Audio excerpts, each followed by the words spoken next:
Hello everybody and welcome, and it's Monday night on NECC. I am Cairo, joined by wonderful co-host, or co-caster I should say, Hazza. Mate, we're back for some more Valorant. That we are. I'm back, more importantly. Missed the previous few weeks due to a variety of different reasons, but I'm very happy to be here yet again. We have a good matchup for you all coming from the Emergence Division. Two teams, both 5-0.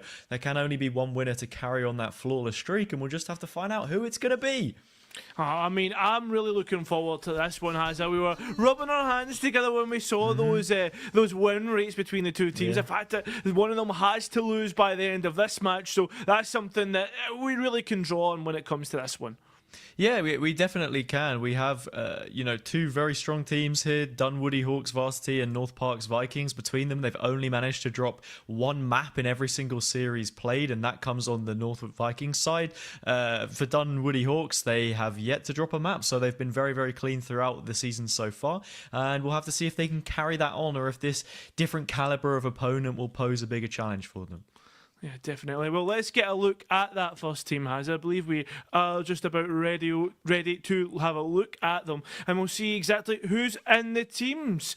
We're looking at Get a look at the schedule. Yeah, we got Dunwoody Varsity, North Park Vikings first, of course. Look, right, it's the first time you and me have been back on the broadcast together. Yeah, there's always going to be a few bumps. You know, what is it? I'm making you nervous or something like that. Who knows? Anyway, York Spartans A, UMW Esports later on. I never can with these names, man. It's always really complicated. GFU Varsity and SFU White. They love their U's, but I think it stands for university, it's fair to say. But that one's on at 10 p.m. Obviously, 5 p.m. is the time right now. If you're in America, at least, neither of us are. So we're just working off of what we got, right? But that is how the schedule looks. I believe now we can get a look at what the rosters are for both of these teams. Yeah, exactly. I'm excited to see some of these names. We've had a few interesting ones in the past couple of weeks, as obviously you missing out on that. But all the games looking good. Obviously, we are the two to take you through the 5 p.m. game. So yeah, magic stuff on that front. As for what you maybe hope in terms of maps, Hazza, any maps in particular that you're looking forward to in this best of three?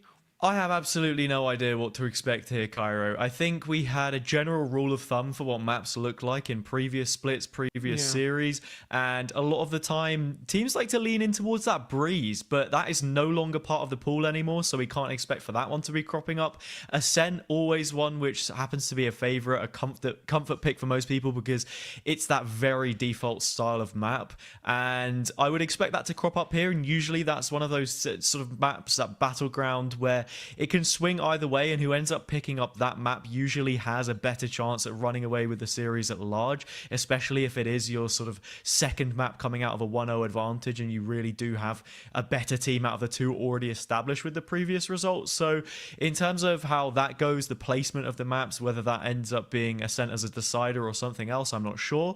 Icebox also used to be quite a popular one here, but I'm not too sure if that's now shifted with Pearl coming in too, because we had a little bit of that towards the end of last split, and it seemed to pick up in traction quite a while. Yeah, it's fair to say, I think Peril across all regions and all gameplay, no matter if you're on university or if you're up towards the highest tiers, Peril just seems to be one of those maps that has been taking the kind of competitive scene by storm, Hazza. Yeah, I think if we're looking at the top maps, which I personally enjoy to enjoy to watch as a caster, get involved with, and see how teams want to try and approach it, want to try and play it. You're looking at Pearl, for example. Lotus as well, new into the pool, really big fan of that one. Similar to Haven in the fact that it has 3 sites, but then the way that you work with the control and the revolving doors, I think, is really, really exciting. So I'm curious to see if any of the teams here are going to be well practiced on it enough to bring that through. I think when you look at new maps coming into the pool, for the majority of the time, you don't get that swift introduction because people, or at least one of the 2 teams, will want to ban it out before it gets involved whatsoever. So, we'll have to see. But yeah, I am curious nevertheless to see where this goes. Yeah, I believe.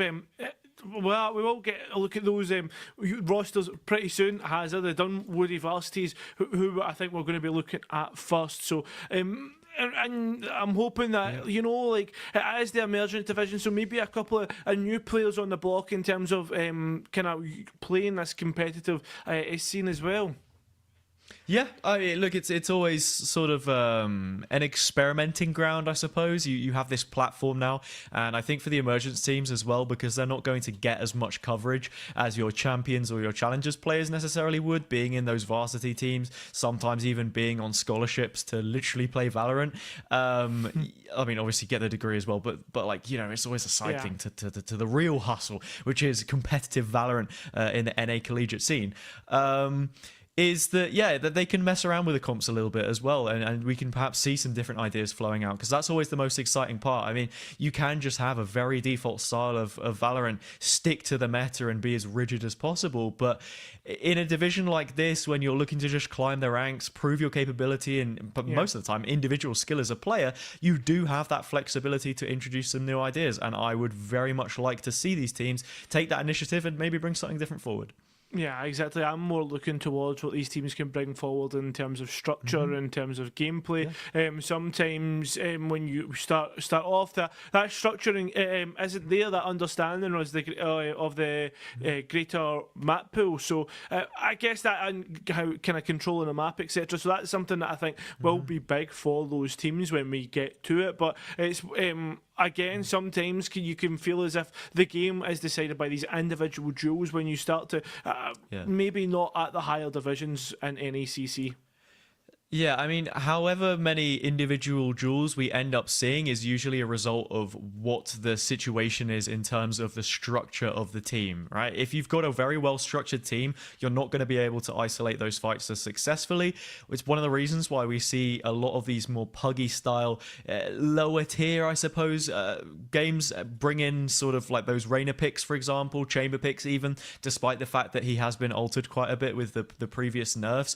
And I think these players' previous experience is going to be quite derivative of, sort of those ranked games and how that's been going for them, and sort of where they're sort of sitting at in terms of comfortability there a lot of the time, rather than being someone who's, constantly participating in scrims, incredibly well versed in that regard. So it'll be interesting to see how that pans out. And obviously, I expect some of these players to have had that experience, and it will definitely be incredibly valuable then when it comes to a team environment, because you always see that big difference, in between the two, I think, and it's important to point out.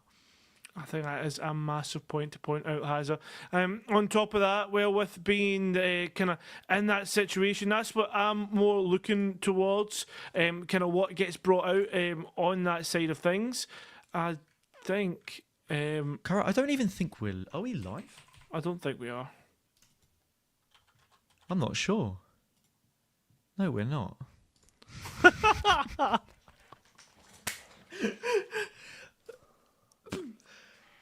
Mate, but I mean, to be fair, the analysis was top tier. Yeah. Yeah, bro, I don't we think might we be now. Are we now? No. No. No.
Yes.